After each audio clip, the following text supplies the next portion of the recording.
thank you. There you go, my name's Jesse and I'm from Team Challlenge. Hi Jesse. G'day, Jesse. G'day. So yeah, it's a bit different today. Usually Graham's here. He couldn't make it before. He couldn't make it and he does give his apologies for that. And Lift it up a bit higher. there we go. That should be alright. Hello.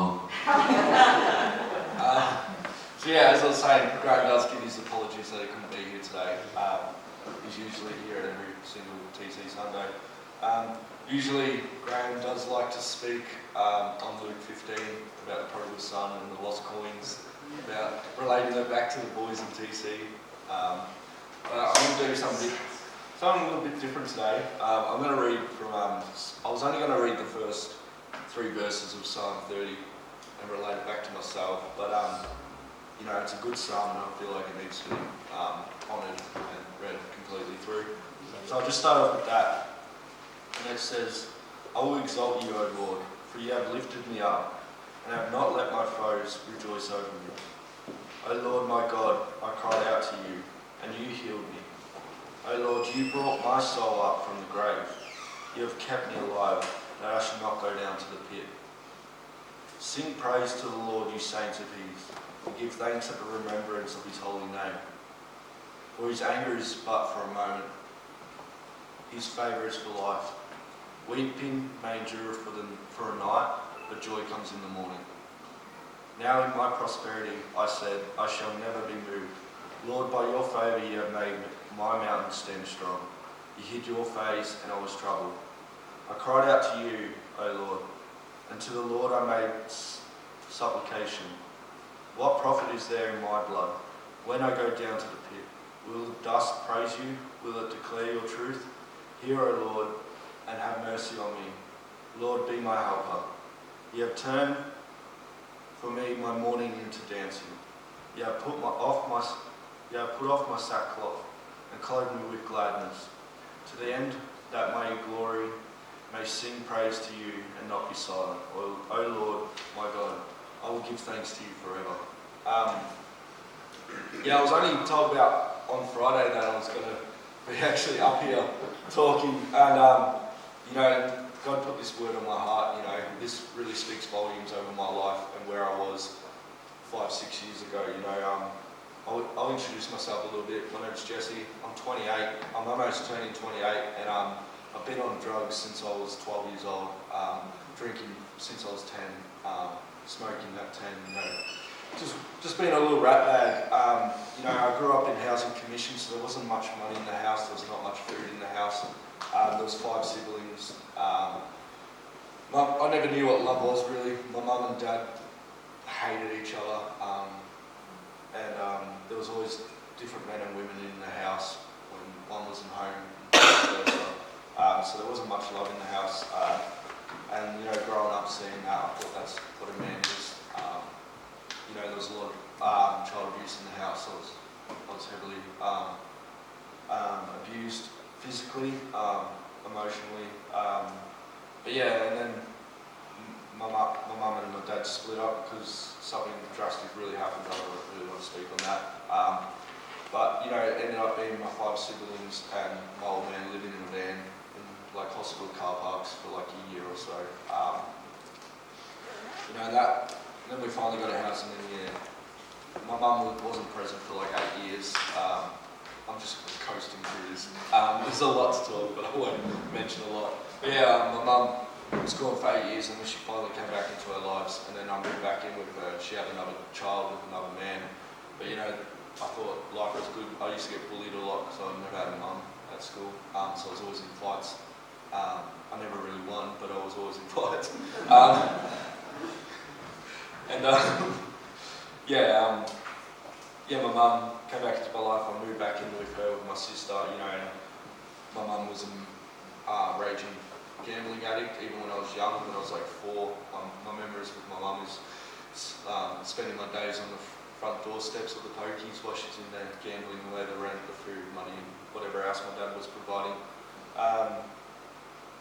Yeah, she was still an addict, so she would always go out gambling and that, and that would babysit her a lot. My stepfather was very abusive, locked me in cupboards, and sexual abuse towards me and my sister, and all that kind of drastic stuff, which led me not to want to be at home. I was always running away from home, and that's where I met these gang members in the park, where me and my little mates would do odd favours for them, stealing graffiti, whatever else they asked, and they would repay us with porno magazines and speed. They used to tell us it was special whiz fizz, and but yeah, I didn't really realise what it was until later on. And then I got so out of control, my mum kicked me out on the streets when I was 13, so I moved back with my old man. Fast forward a couple of years, I started going to high school, but I was never there. I was always lagging, yada yada yada. I was fighting. I was a very hateful child, very angry child. And by 15, I was on all sorts of drugs that you can think of. And then I got kicked out of school and went to a house party that night. And then I got on the older boys at the party told me to come over and try this new drug that I've never tried. It was methamphetamines, and so I got pretty hooked on that pretty quick. I went to using every couple of weekends to every day. And then my old man kicked me out, so I got expelled. And I moved in with other people, with my drug dealer who were white supremacist people. So I started hanging out with them sort of blokes, using gear. And funny enough, I found out I was Indigenous a few years later. So I stopped hanging around them blokes pretty quick before they found out. But anyway, so that goes on for years. And by the age of 20, I was hanging with the old school boys, the older boys, and they do drugs different, and I wanted to do drugs like them, and they use needles, so I started using needles, and by the age of 21, I was on everything: heroin, speed, meth, cocaine, pills, prescription pills, weed, this, that, anything you could think of. It'd probably be quicker for me to name up drugs I wasn't on, but that probably wasn't any anyway. But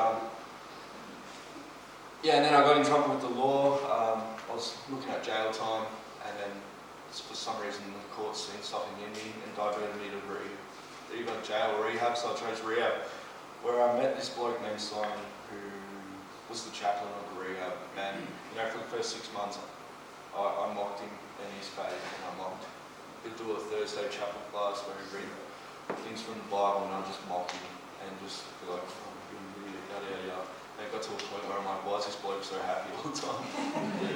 And then I went into his office, and he's like, what's one thing you want? And I'm like, reconnection with my father, because my father, his two brothers in the 90s died of heroin overdose. So once he found out I was on the gear and that, he pretty much cut me off. He didn't want to know me because it was easier for him that way. So he's like, let me pray. So he prayed for reconnection, and then that night my old man called the rehab and wanted to finally catch up with me for the first time that weekend, and I went into that chapel's office the next day and just blasted this chaplain. I said a few words that I won't mention here in church because it might fall down. And then he's like, what are you talking about? I told him. He's like, I didn't at all. It's the power of God. And then I got real curious, and then I started going to his Bible studies, and I started going to his prayer group.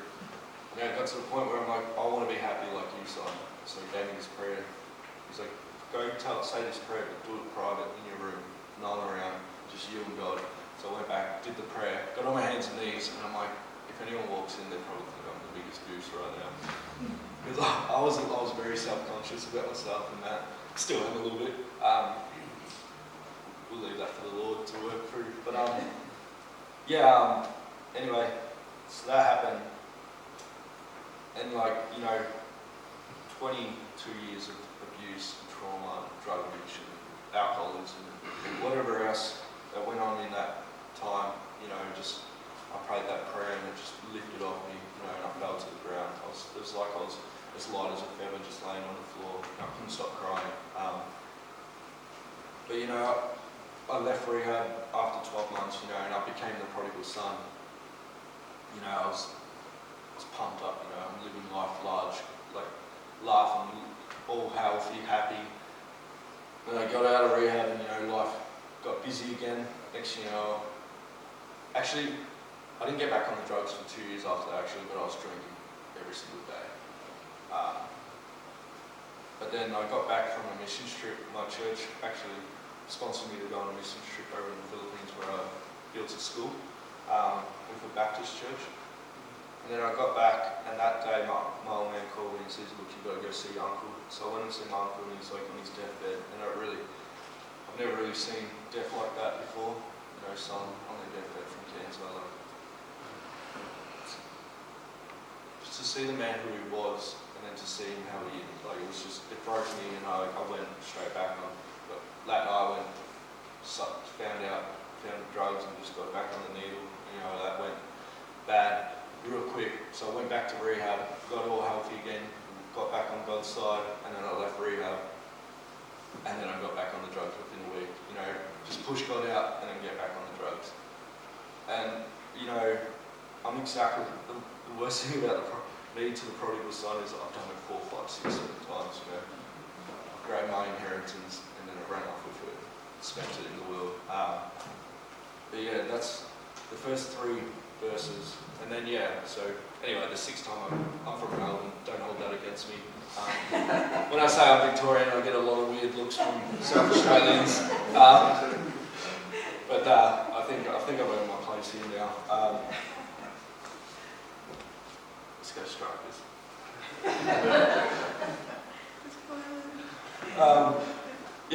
Anyway, so yeah, I came over, did the program, and now, you know, God saved my life. You know, I'm almost 2 years clean now.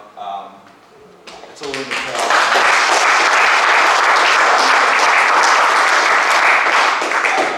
Thank you.